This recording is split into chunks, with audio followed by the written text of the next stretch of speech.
Hello বন্ধুরা, আজ আমি তোমাদের কাছে নতুন একটা রেসিপি নিয়ে এসেছি। আজ আমি আম দিয়ে দেখো মালপোয়া বানিয়ে তোমাদেরকে দেখাবো।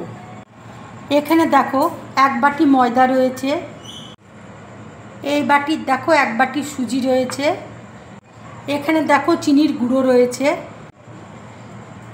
একটা আমকে দেখো মিক্সিতে আমি পেস্ট করে নিয়েছি, এখানে দেখো 3 চামচ নারকেল গুঁড়ো রয়েছে, এখানে দেখো আমন্ড বাদামকে আমি ছোট ছোট টুকরো করে নিয়েছি, এলাচকে দেখো থেতো করে নিয়েছি, এখানে কিশমিশ রয়েছে, এখানে কাজুকেও দেখো হালকা করে গুঁড়ো করে নিয়েছি, এখানে দেখো মৌরি রয়েছে।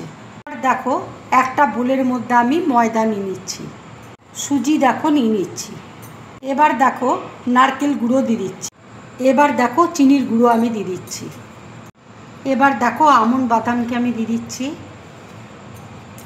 মৌরি দেখো দিয়ে দিচ্ছি, কাজু দেখো দিয়ে দিচ্ছি, কিশমিশ দেখো দিয়ে দিচ্ছি, আমের পাল্পটা দেখো দিয়ে দিচ্ছি। এবার আমি সব একসাথে দেখো মিক্স করে নিচ্ছি। এবার দেখো অল্প অল্প দুধ দিয়ে আমি ব্যাটারটা তৈরি করে নেব। এবার দেখো আর একটু আমি দুধ দিয়ে দিচ্ছি,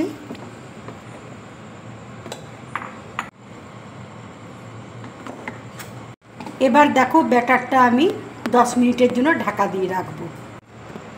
10 মিনিট দেখো হয়ে গেছে, এবার আমি এলাচ দেখো গুঁড়ো দিয়ে দিচ্ছি,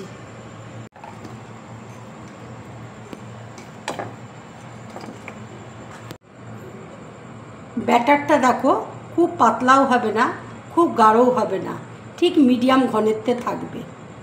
এবার দেখো একটু ফুড কালার আমি দিয়ে দিচ্ছি, তোমরা ইচ্ছে করলে দিতেও পারো আবার নাও দিতে পারো।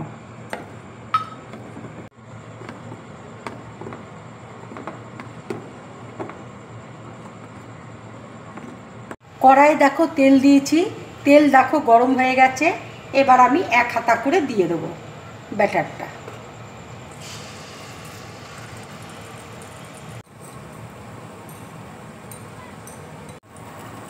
মালপোয়াটা দেখো কত সুন্দর ফুলে উঠেছে, দেখো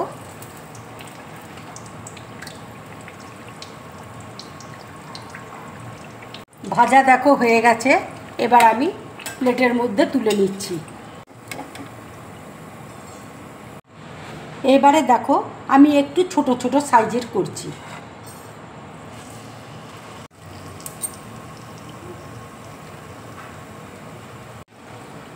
মালপোয়াগুলো দেখো কি সুন্দর ফুলে উঠেছে, ভাজাটা দেখো হয়ে গেছে, এবার আমি প্লেটের মধ্যে তুলে নেব।